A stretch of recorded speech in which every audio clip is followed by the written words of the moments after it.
Hello दोस्तों, welcome back my YouTube channel Anita life with beauty. दोस्तों कैसे हैं आप सभी? उम्मीद है आप सभी अच्छे होंगे। तो दोस्तों जैसा कि आप देख सकते हैं, मैं आई हूँ अपने कमरे में हूँ और मैंने एक वीडियो डाला था अपने हस्बैंड की तबीयत के बारे में। तो उस पर कमेंट भी आए और जिनको जिनको पता चला कि मेरे हस्बैंड की तबीयत ख़राब है, उन्होंने मुझे कॉल और मैसेज भी किया है और उनके हालचाल को पूछा। और भी वहाँ हॉस्पिटल में तो मैं वीडियो रिकॉर्ड नहीं कर पाती हूँ क्योंकि मेरे हस्बैंड को पसंद नहीं है और मेरी जो नंद है उन लोगों को वीडियो बनाना मेरा पसंद नहीं है। फिलहाल मैं वहाँ पर वीडियो ज़्यादा मैं शूट ही नहीं कर रही हूँ, मतलब हॉस्पिटल में नहीं कर रही हूँ। हाँ, तो मेरे हस्बैंड की ऐसी कंडीशन कैसे हुई और क्या हुआ उनको, मैं आप लोगों को बता रही हूँ, डिटेल में बता रही हूँ। तो दोस्तों मैं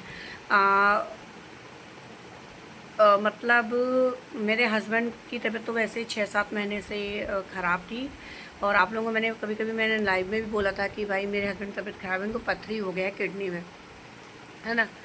तो देखिए 5-6 महीने पहले से उनको मतलब बीमार थे वो, उसमें किडनी में पथरी हो गई थी 15 mm और 12 mm ऐसा।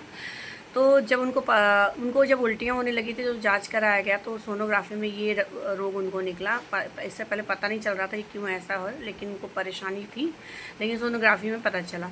सोनोग्राफी में पता चलने के बाद इन्होंने क्या किया, कई तरीके से मतलब जो जहाँ बोलता था वो दवा लेने लगे, कहीं जड़ी बूटी लेने लगे, कहीं झाड़ फूँक कराने लगे, कहीं किसी डॉक्टर के पास, कहीं किसी डॉक्टर, मतलब किसी की बात वो मानते नहीं थे कि भाई लग के कहीं भी किडनी इलाज कराओ तो कराओ, लेकिन वो मानते ही नहीं थे। वो किसी की बात नहीं, ना मम्मी की बात मानते ना मेरी बात मानते। अब वो करने लगे। अब इसी बीच इनकी जो हालत और ज़्यादा बिगड़ने लगी, वॉमिटिंग ज़्यादा होने स्टार्ट हो गया, पेट में दर्द, कमर में दर्द स्टार्ट हो गया और इनकी हालत बिगड़ने लगी। और मैंने इनको कई बार प्रेशर डाला कि भाई आप ऑपरेशन करा लो, और मैं जहाँ पर मैंने ऑपरेशन कराया था अपनी यूट्रस का आप वहाँ करा लो, बट ये बात किसी की सुनती नहीं है, करते अपने ही हैं। तो वो नहीं माने, जबकि मैं भी बोली थी चलो मैं लखनऊ चल रही हूँ, चलो आप करा लो, बट नहीं सुना उन्होंने मेरी बात और ऐसे चलता रहा। तो एक दिन ये क्या हो रहा था कि पनागर जो हमारे जबलपुर में पड़ता है, वहाँ पर किसी ने बताया कि भाई आप वहाँ पर एक डॉक्टर हैं कि भाई हकीम है, क्या है, मुझे इसके बारे में नहीं पता क्योंकि मैं तो जबलपुर सॉरी लखनऊ में थी, मुझे कुछ पता ही नहीं है कुछ भी क्या हुआ, है ना। तो इन्होंने वहाँ पर गाड़ी चला के, जब आप इनके एक तो तकलीफ़ थी पेट में, ऑलरेडी ऐसा प्रॉब्लम थी, और ये गाड़ी चला के उतनी दूर, यहाँ से करीब 20 से 25 किलोमीटर पड़ता है, हाईवे पे जा रहे थे। और हाईवे पे जा रहे थे 4:30 बजे इनका कार ने टक्कर मारा और इनका एक्सीडेंट हो गया। गाड़ी के पूरे पुर्जे पुर्जे अलग हो गए, गाड़ी चकनाचूर हो चुकी है, कंडीशन बहुत ज़्यादा बिगड़ गई गाड़ी की, गाड़ी बनवाने लायक नहीं है। लेकिन ईश्वर की कृपा थी, कार वाले ने टक्कर मारा और ये जाके दूर कहीं गिरे, और मतलब उस पर गिरे ज़्यादा मिट्टी वाली जगह पे गिरे थे। तो ईश्वर की कृपा ये रही कि उनके हड्डी कोई फ्रैक्चर नहीं हुआ, ना ही सिर में चोट आई, और मतलब बस खरोच के निशान आए। तो ये मैं ईश्वर की कृपा ही मानूंगी, भगवान की कृपा मानूंगी कि मेरे सुहाग उन्होंने बचाया और उनकी रक्षा की। लेकिन लेकिन उसके बाद एक्सीडेंट होने के बाद इनके जो है, मतलब ये एक्सीडेंट कैसे हुआ ये मैंने आपको बताया कि कहाँ जा रहे तो कैसे हुआ एक्सीडेंट। कार ने टक्कर मारी थी इनको और बहुत बुरा कंडीशन था। अगर वो उसमें हाईवे रोड पर एक्सीडेंट था, बहुत कुछ हो सकता था वहाँ पर, लेकिन ईश्वर कृपा से वो बच गए। और जब उसके बाद मेरी नंद को उन्होंने कॉल, मतलब होश से तो डॉक्टर हॉस्पिटल पहुँचा दिया गया था 108 के द्वारा। और जब मेरे हस्बैंड उनको होश है तो मेरे नंद का को कॉल लगाया गया और वो वहाँ पर आई थी गाड़ी लेने, वो अपने हस्बैंड के साथ, और मतलब उनको लेने आई, मतलब उनको वो तो हॉस्पिटल पहुँच चुके थे, लेकिन फिर वो वहाँ पर गाड़ी वाड़ी लेकर गई और उन्हीं के घर में वो 3-4 दिन थे। और मैं तो फ़िलहाल जबलपुर में, वहाँ लखनऊ में थी, तो मुझे भी कुछ पता नहीं था एक्सीडेंट के बारे में, मुझे नहीं पता था। और मेरी माँ सास को भी नहीं बताया गया था कि भाई उनका एक्सीडेंट हो गया, क्योंकि मेरी सास जो अकेले घर में थी, अगर उनको ये बता देते कि एक्सीडेंट हो गया तो फिर बहुत ही ज़्यादा, क्योंकि वो खुद बीपी की मशीन है, सॉरी बीपी की मरीज़ है, क्या बोल रही हूँ मैं, मेरा दिमाग काम नहीं कर रहा है। हम बीपी के मरीज है तो उनको बता देते तो भाई उनका इकलौता लड़का है, अगर कुछ हो जाता मतलब कि, तो उनको वो बीमार हो जाती तो उनको देखने वाला कौन था, क्योंकि मैं तो थी नहीं यहाँ पर।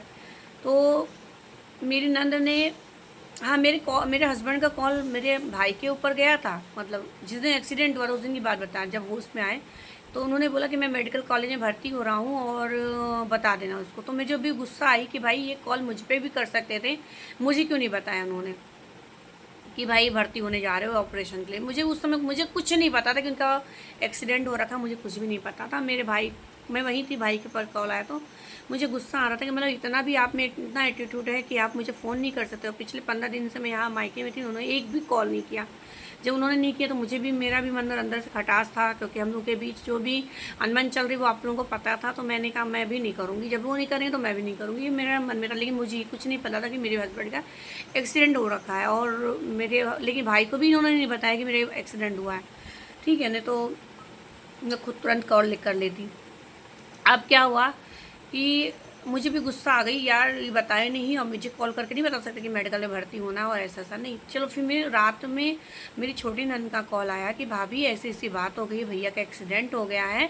और मेरा तो बिल्कुल धक से हो गया यार, एक्सीडेंट हो गया। और सुबह तो बात कर रहे थे मेरे भाई से, उन्होंने मेरा तो जान, क्योंकि देखिए जितना भी हम आपस में झगड़ ले, लेकिन एक जो ये रिश्ता होता है ना, एक पति पत्नी का जो रिश्ता होता है ना, भले हम लोग आपस में लड़ ले झगड़ ले कुछ भी है, लेकिन यार जब इन्होंने बोला एक्सीडेंट हो गया तो मेरा तो जान ही निकल गई कि यार पता नहीं वो कैसे क्या है।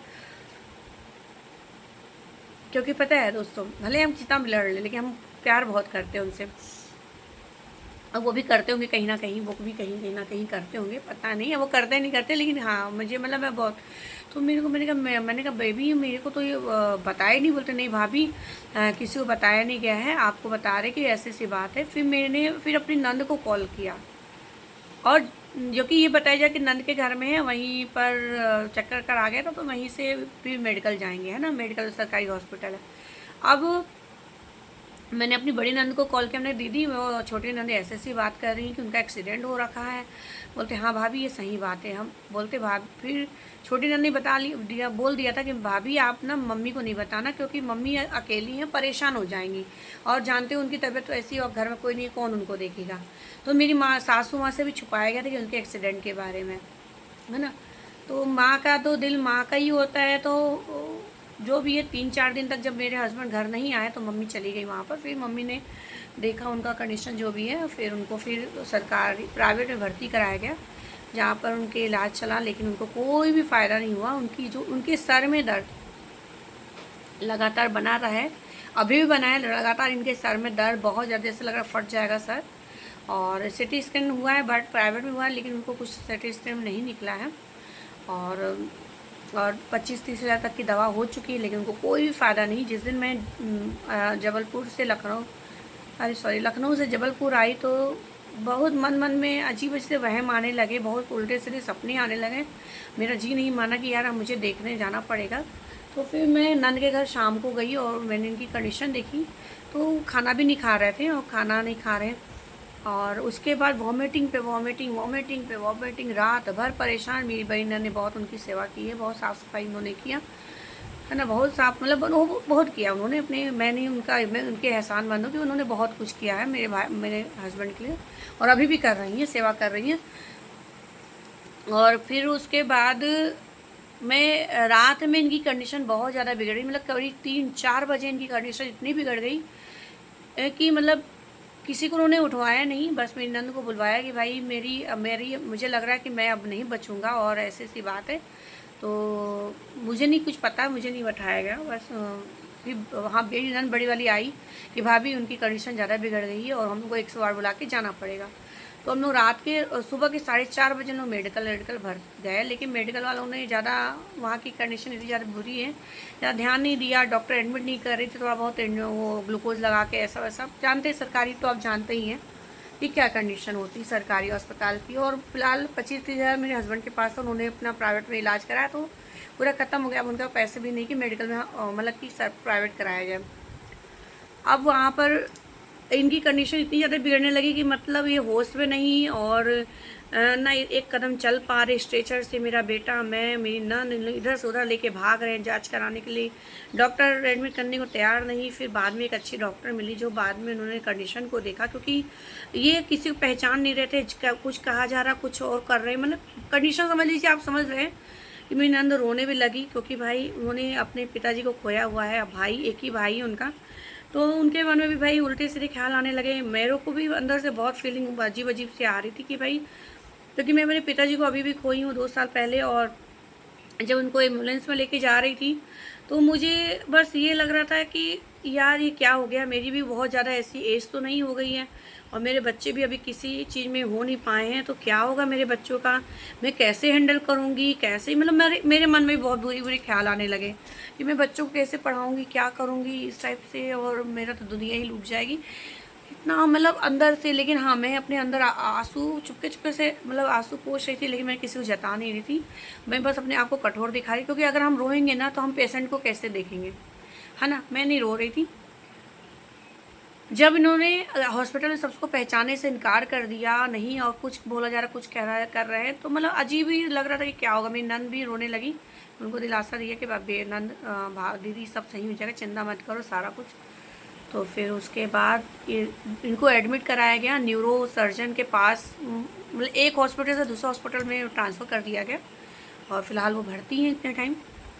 न्यूरो आज उनकी फिर से सिटी स्कैन होगी सर की, और छाती की इनका वो हुआ है, एक्सरे हो चुका है। और अभी कंडीशन आपको दोस्तों ये बताऊं, कल दोपहर तक तो बुरी कंडीशन में, लेकिन धीरे धीरे जब रात हुई शाम तक, तो अभी कंडीशन फ़िलहाल पहले से बेहतर है। मैं इसलिए आप लोगों के वीडियो शेयर कर रही हूँ, क्योंकि आप लोग पूछ रहे थे, कॉल भी मेरे पास आया 2-3 लोगों का, तो मैं आप लोगों को बता रही हूँ अभी फ़िलहाल कंडीशन ठीक है। अभी इनकी सिटी स्कैन होने वाली है, और आप लोग दुआ करना कि सही हो जाए, सारा रिपोर्ट नॉर्मल हो जाए, तो फिर इनका ऑपरेशन कराना ज़रूरी है। क्योंकि ऑपरेशन नहीं कराएंगे तो इनकी, क्योंकि देखिए प्राइवेट हैं, प्राइवेट सिक्योरिटी गार्ड हैं, तो आगे चल के अगर ये ऐसा नहीं कराएंगे ऑपरेशन, तो कैसे नौकरी करेंगे, फिर हमारे बाल बच्चे को पढ़ाई लिखाई कैसे होगी, है ना। क्योंकि ऑपरेशन के बाद उनको 1-1.5 महीना भाई उनको रेस्ट चाहिए, और प्राइवेट नौकरी में कोई इतना ज़्यादा रेस्ट देता नहीं है, और नौकरी भी छूटने का खतरा है। और आप भी जानते हैं हमारे घर की कंडीशन क्या है। अभी भी तो मुझे 1 महीना जॉब लगी हुआ है, और मैं भी अपनी तरफ से पूरी मेहनत करती हूँ कि भाई मैं कुछ ना कुछ अर्निंग कर पाऊँ, और इसी वजह, यही रीज़न होता है मैं वीडियो भी बनाती हूँ, मैं स्कूल भी जाती हूँ कि भाई कहीं ना कहीं से थोड़ा बहुत पैसे आते रहें। लोगों मेरे वीडियो बनाना बहुत लोगों को पसंद नहीं है, लेकिन मैं फिर भी बनाती हूँ वीडियो। हॉस्पिटल में भी वीडियो बनाती, आप लोग को अपडेट करती, बट मैं भाई पसंद नहीं आता, मेरे हस्बैंड को खुद नहीं पसंद, चिल्लाने लगते, तो अच्छा नहीं है ना, तो मैं नहीं बना रही वीडियो वहाँ पर। और देखूँगी कुछ ना कुछ अगर शूट करना पाऊँ तो कर पाऊँगी, करूँगी। और बस यही आप लोग बता रही हूँ कि मेरे हस्बैंड अभी ठीक हैं, और अभी तो मैं घर में आई हूँ, और मेरी खुद की हालत ऐसी हो रखी है, कि मतलब अभी पूरे घर का काम पड़ा है। थोड़ा बहुत मैंने अभी किचन बर्तन मांज लिया है, साफ़ कर लिया, अभी खाना बनाऊँगी। और हॉस्पिटल में मेरा बेटा और मेरी सासू माँ हैं, और अभी मैं खाना पीना बना के, और जो भी मैं वहाँ नाश्ता लेके जाऊँ, खाना बना के और जाऊँगी, तो फिर मेरा बेटा और मेरी सासू माँ जाएंगी रेस्ट करने, मतलब नंद के घर, और फिर मैं रात भर वहाँ रहूँगी। तो ये थी आज की वीडियो, और आप लोग प्लीज़ प्यार दीजिएगा और थोड़ा सपोर्ट दीजिएगा, चैनल को आगे बढ़ाइएगा।